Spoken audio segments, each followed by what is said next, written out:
Hello everyone, today I'm going to show you how to use Stremio on your desktop PC.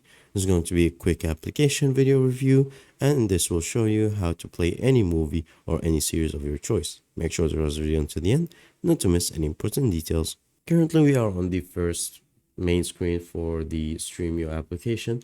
This is basically the home page, and all you have to do is go to downloads, and from here choose the version that suits your operating system.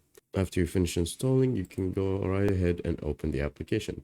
From here, you're going to either sign up or you're going to log in with your new account, but I'm guessing that you don't need to.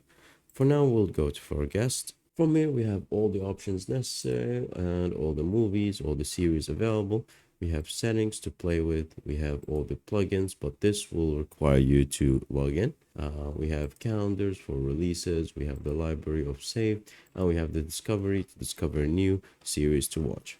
And basically, all you have to do is click on any show that you would like, see the description, check the captions if they're necessary, and then play show.